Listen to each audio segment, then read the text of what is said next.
Yo, what's going on guys, Arax here, welcome back to another Nintendo Switch video, and in this video I want to show you guys how to add additional user accounts.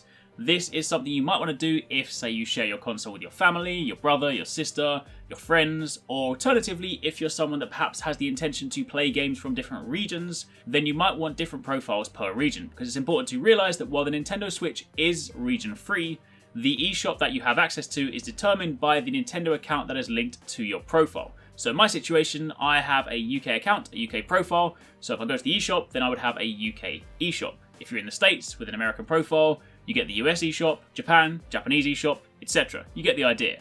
So if at some point in the future you do want to be able to, say, play games from different regions, it may well benefit you to do this. So if you do enjoy this video, you do find it helpful, then a like would be super appreciated. Comment down below if you have any questions, but let's get started. So first up, you can add a total of 8 different users to your system. So in the top left hand corner, you can see I am currently logged in. This is the only profile I currently have.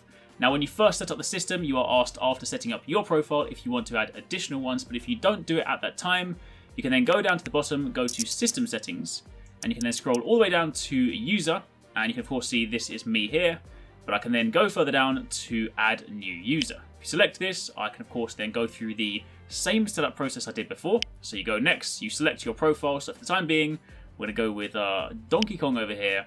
I can then enter my nickname, so I'm actually going to use this kind of as a preemptive means to have a Japanese account, so I'm going to call this AraxJP, and then once I've done that, I can press OK, and I have my user over here.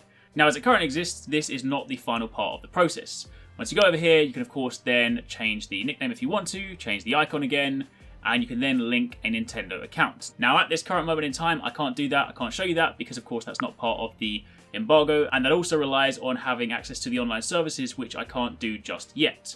But if you have a Japanese Nintendo profile, a Nintendo account, then you would link that to that profile. And of course, you would then link your UK profile to the other one, your US one, and then depending on the account that you're logged in on, that will determine what you have access to. So if I then go back to the main menu, you can of course see in the top left-hand corner of the screen, I now have Arax's page and AraxJP's page. So I can then select this one, and this is of course me. But if I was to then jump over to this, I would of course be presented with the other option.